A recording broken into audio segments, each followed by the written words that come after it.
Si no lo presentara, seguramente no haría falta, porque cualquiera que lo escuche se dará cuenta, lo escuchan todas las mañanas aquí en la radio de 9 a 12. Víctor Hugo, buenas tardes, gracias por atendernos.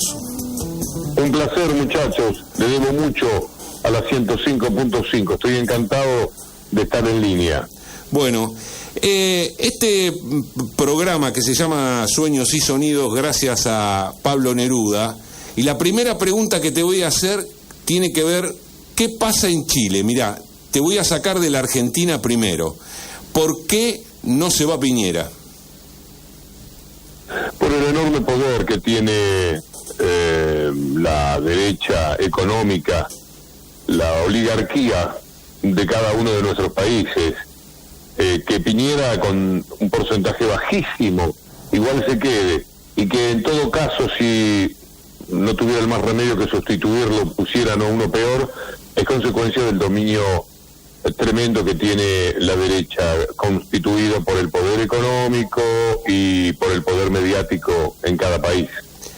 Has peleado contra vientos, molinos, gigantes, muchas veces solo, a veces acompañado, pero muchas veces en soledad, en esta lucha me parece tan desigual, porque el poder económico, y a veces dicen mercados y no dicen los nombres, es tan desigual, pero hay mucha gente que acompaña. ¿Por qué acompaña esta gente tirándose hacia la derecha, hacia el neoliberalismo, no solamente en la Argentina, sino en el mundo? Bueno, hay una victoria cultural absoluta del capitalismo, justamente construida a través de todo lo que recibimos por los medios de comunicación, y eso se acentuó en los últimos 20 o 30 años, y creo que las redes sociales, que en algún momento fueron una esperanza, después se fueron quedando en eso, nada más que en una expectativa que no pudo concretarse, de que aquello democratizara la información, etcétera. La resistencia de muchísima gente, millones de personas en cada país, los chilenos que salieron a pelear para comer, los argentinos que no podían resistir más a Macri, los que en Bolivia bancaron a Evo Morales, todos ellos componen un mundo que tiene mucho más sueños que el de la derecha, cuya única realidad y certeza pasa por el poder económico.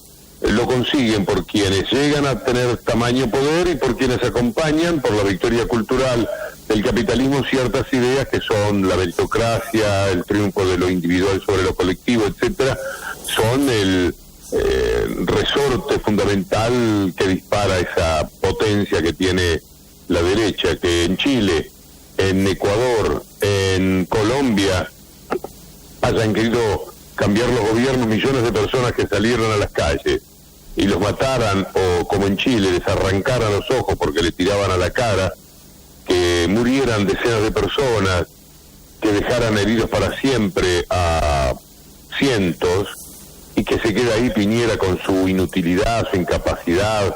Yo diría, no por ser grosero, pero me parece que es la única definición que se acerca a lo que yo siento, con tamaño grado de imbecilidad. Es demostrativo de que la derecha no tiene ningún problema, es decir, hace todo mal, mata a la gente de hambre y se queda en el poder. Evo Morales, desde la izquierda, hace todo bien, saca a su país del hambre, del analfabetismo de mucha gente, cambia las ecuaciones económicas con un sentido soberano y le da a Bolivia lo que nunca había tenido en estos años, pero la oligarquía no lo quiere porque está harta de ser gobernada por un indio, y entonces lo quitan del poder de la forma en que todos hemos visto que lo hicieron. Ese es el modus operandi de la derecha, y les da muchos resultados porque tienen ese triunfo cultural de medios de comunicación que arrasan con todos los que puedan oponérseles. Víctor Hugo, ¿qué tal? Víctor Hugo, sí, ahí está abierto el micrófono. ¿Qué tal? Joaquín lo saluda, ¿cómo le va?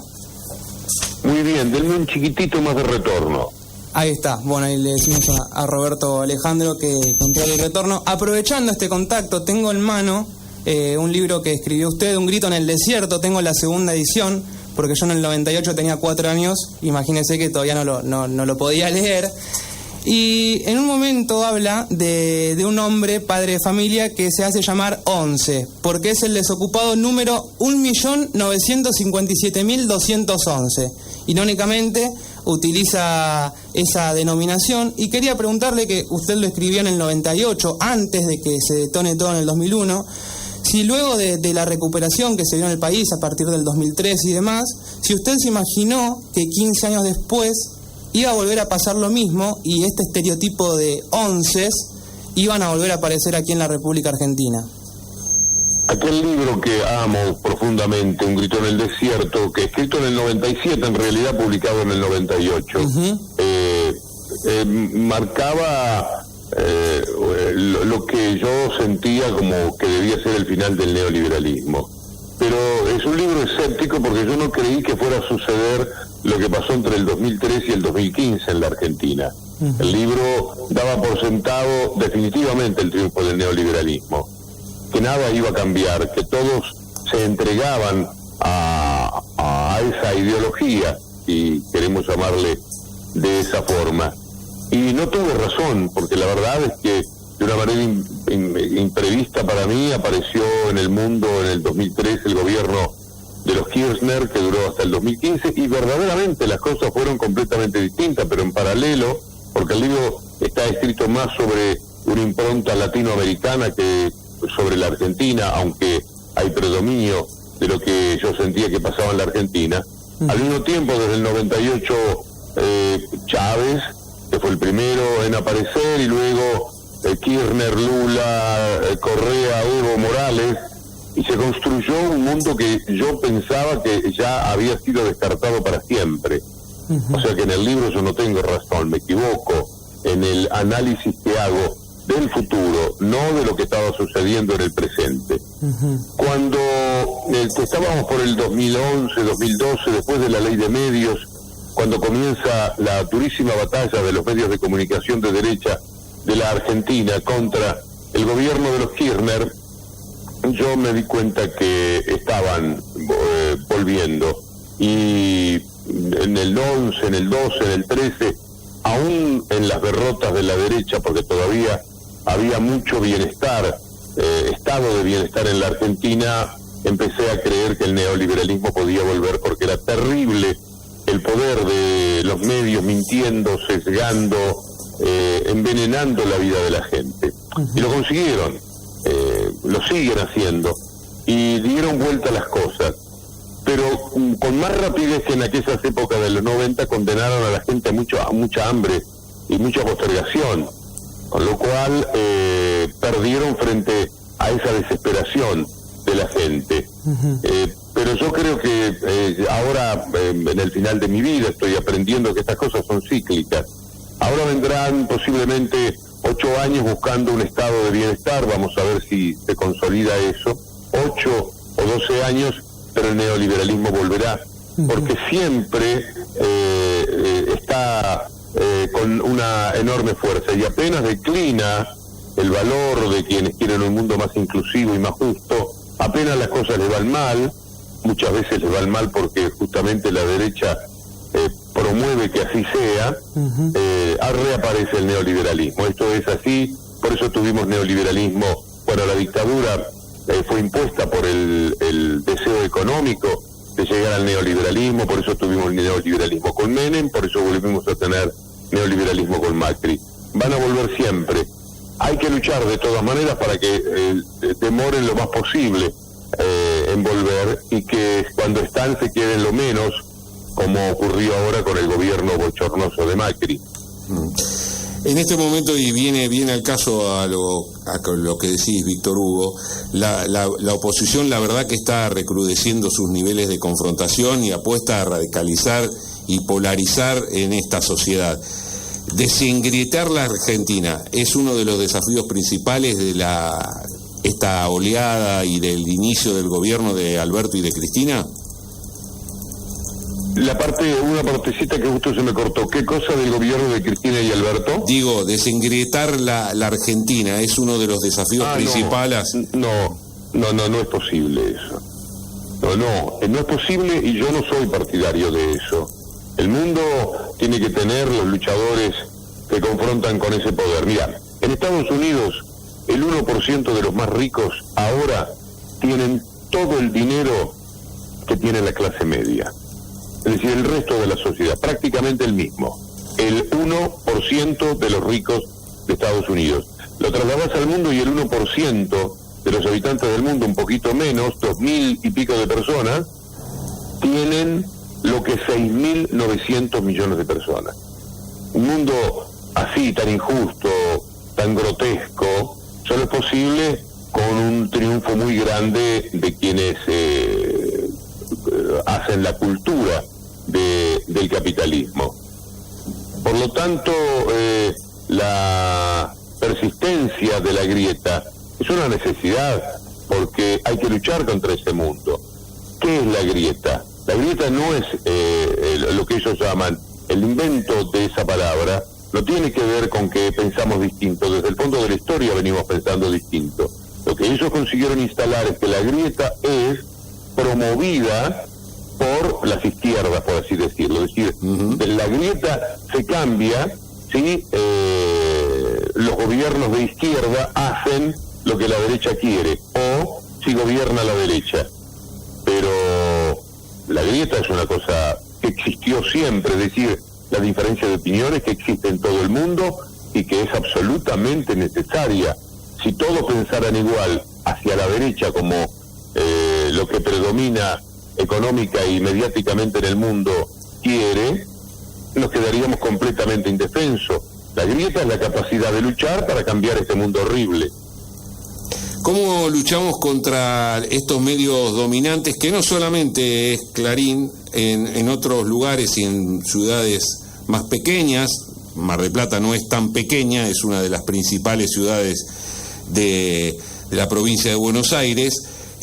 Pasa lo mismo, no es Clarín, no es La Nación, pero pasa lo mismo. ¿Cómo se lucha contra eso?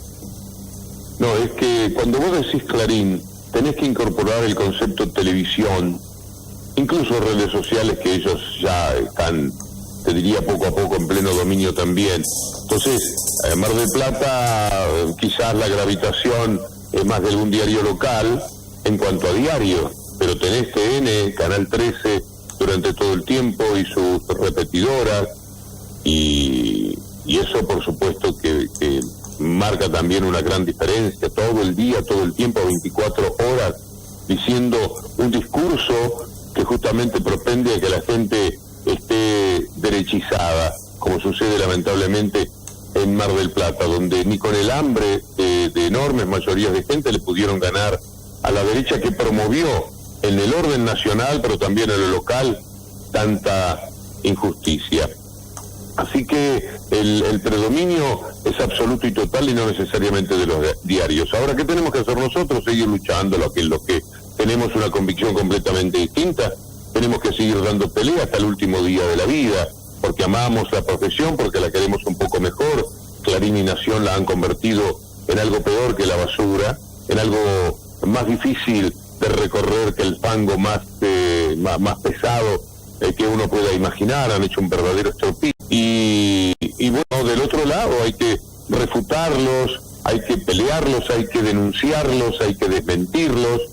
Algo se gana con todo eso. Entregarse es muy triste. Hay muchas maneras de entregarse. Están los que se entregan también diciendo, como te digo una cosa, te digo la otra. Esos débiles de la mitad de la tabla son peores que los tipos que vos por lo menos le podés hacer la ficha. Los más derechosos de los medios de comunicación, los más mentirosos, los más poderosos, vos sabés a qué juegan. Pero hay otros que juegan en el medio, que la van de tercera vía, calle del medio y todo eso, y esos son para mí maneras de pensar el mundo mucho más despreciables que los tipos que dan la cara y te dicen, yo voy a pelear por la derecha, te lo dicen desde Clarín o te lo dicen desde La Nación, abiertamente, y vos te das cuenta que es así. ¿Qué hacemos del otro lado? Pelear contra esos del medio, que son para mí los que yo les tengo más rechazo, te diría estomacal, y pelear contra la derecha, que tiene tanto poder, tratar de convencer, de persuadir. Vos te encontrás todo el tiempo con mentiras. Mira, el último ejemplo que di el jueves antes de venirme, en el tema del avión narco que apareció en México, Cuando vi la tapa de Clarín el otro día dije, van a empezar a jorobar con que, claro, volvió el gobierno del kirchnerismo con Alberto y reaparecieron los narcos por aquello de Juliá del 2011. La PCA mandó una explicación de por qué había ocurrido, cómo había sido este episodio, en el que evidentemente debe haber poca implicancia argentina, porque el avión no estuvo todo el tiempo, durante 12 horas que permaneció en Salta, visto por todo el mundo, y es muy fácil comprobar si pasó algo o no, y parece que no ocurrió nada. De todas maneras, lo que hicieron con ese informe de la PSA, Clarín, Nación, no sé si algún otro medio, fue sacar la parte en la que te podía hacer pensar que el error venía del anterior gobierno. Si vos mirás el informe de PSA, pues, si mirás lo que yo hice el jueves en la columna, vas a encontrarte con que ellos tomaron toda la información que había hecho el avión, cuántas horas había estado, etcétera, etcétera, pero omitieron una cosa que la PSA comentaba. La PSA en 2 párrafos dice, en el 2011, cuando ocurrió aquello del avión de los Juliá, el que iba a España, Nilda Garré estableció un protocolo también de control para los aviones particulares en llegadas y partidas. Ese protocolo, segundo párrafo, fue cambiado por Patricia Bullrich en el año 2018, creo que en septiembre del 2018, flexibilizando los controles que había establecido Nilda Garré. ¿Por qué lo sacaron esa parte? Es muy lindo para periodistas jóvenes como ustedes hacer ese chequeo. Lo sacaron porque si contaban eso, daban la posibilidad de que esto hubiera ocurrido por culpa de Bullrich. Quizás no es así, pero ellos por las dudas se lo quitan. O sea que la información que dan es reticente en los 2 párrafos más importantes. Eso es lo que hacen todos los días de la vida con la información: mentir, sesgar, ocultar, proteger. Y es muy difícil porque mañana, domingo, estaba charlando con un amigo y le decía, entre La Nación y Clarín, más cronista comercial, perfil, etcétera, van a vender entre 800.000 y 1 millón de diarios. Página 12 va a vender 40.000. Tiempo Argentino va a vender, creo que 10.000. Perdés casi 1 millón a 50.000, perdés por 20 veces más poder. Es decir, el 80 y pico, el 90% de los diarios que va a leer la gente es de la cadena de la derecha. Y cuando vos tenés televisión, yo le contaba a mi amigo que estaba muy contento cómo le va mi columna. La columna tiene una respuesta muy importante. Yo le decía, bueno, suma todos los canales de cable, sumá los canales abiertos del 13, de Telefe, Canal 9 y América, todos jugando en contra del gobierno sostenidamente. ¿Y con qué te quedás? Bueno, te quedás con que la ventaja es 30-1 o 20-1.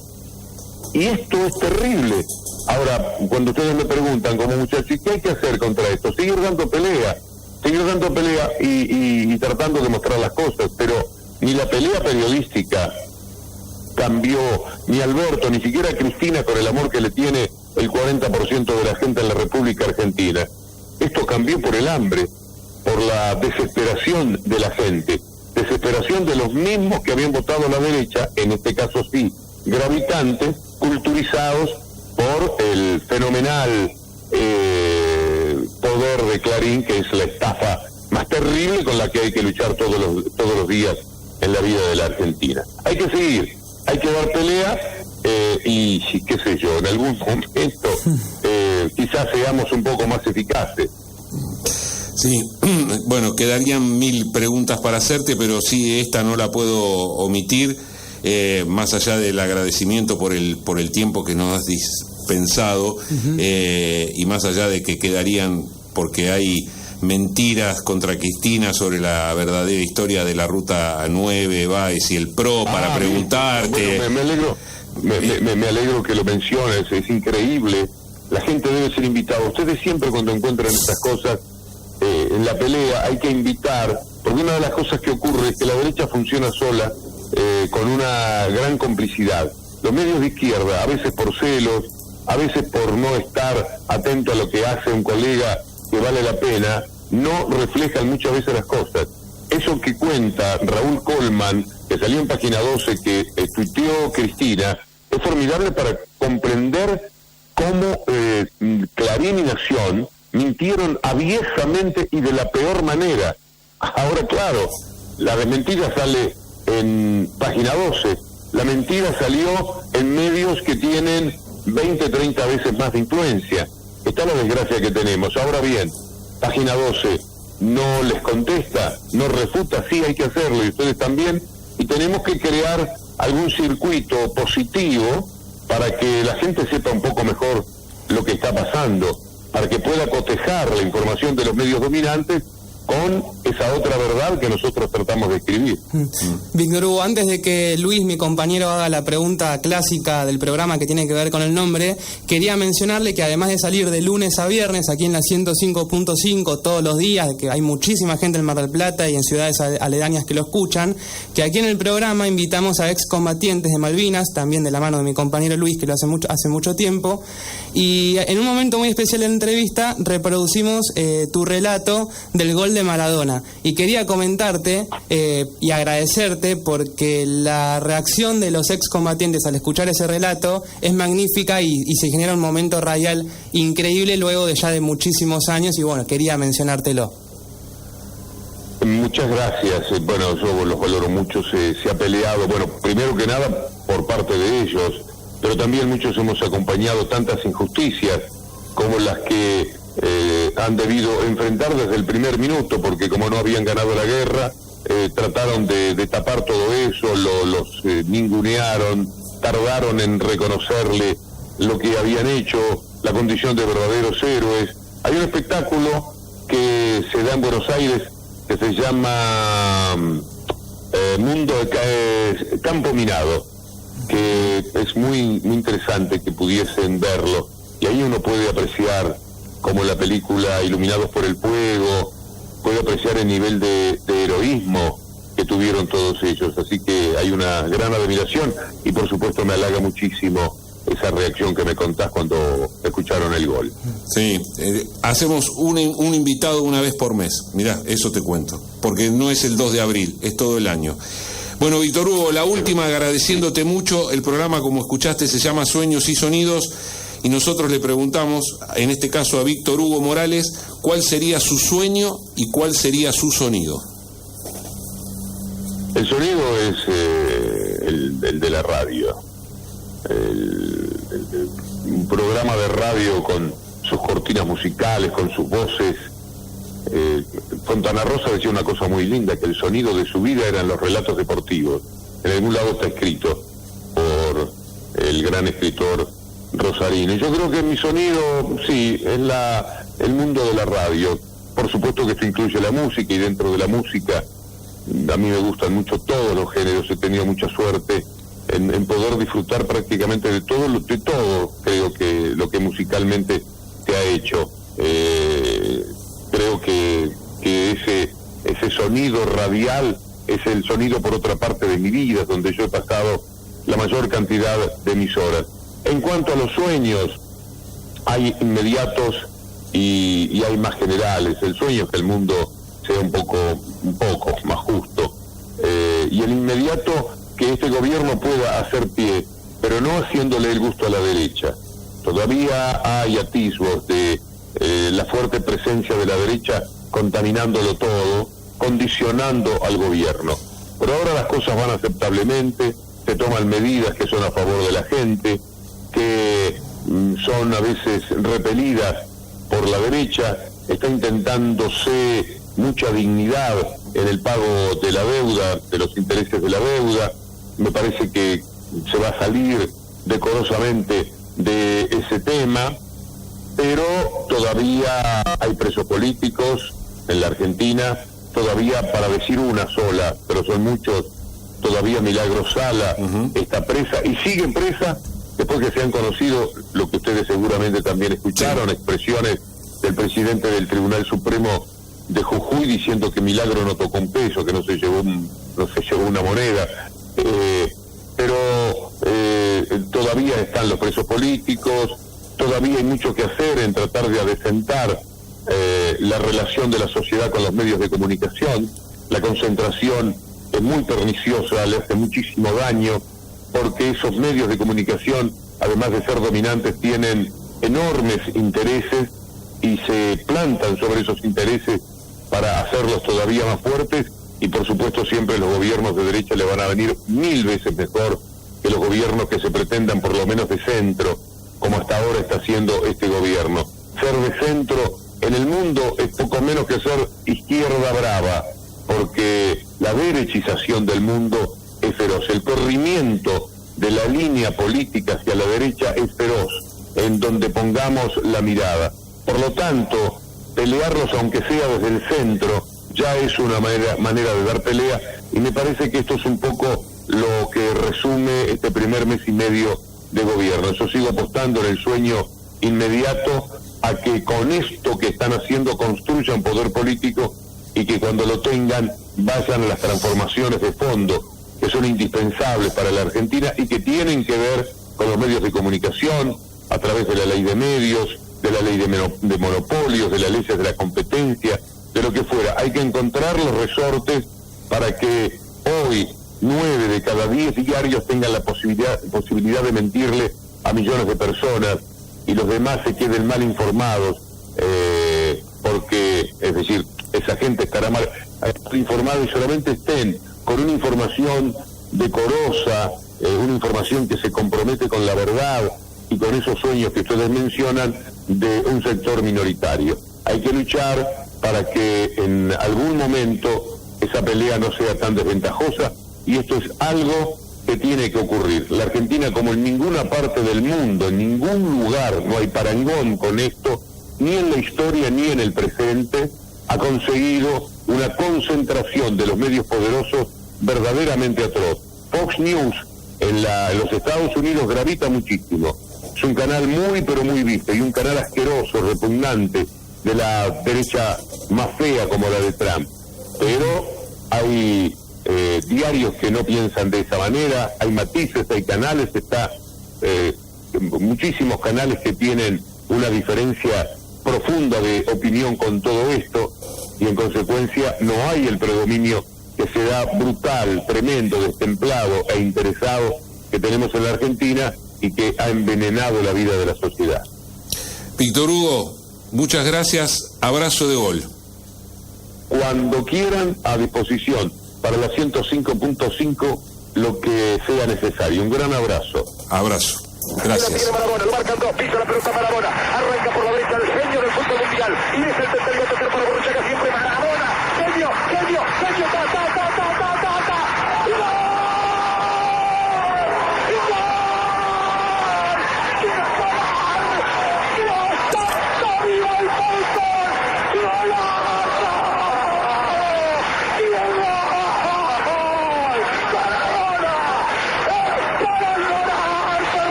Diego Armando Maradona. Gracias Dios por el fútbol, por Maradona, por esas lágrimas, por Argentina 2.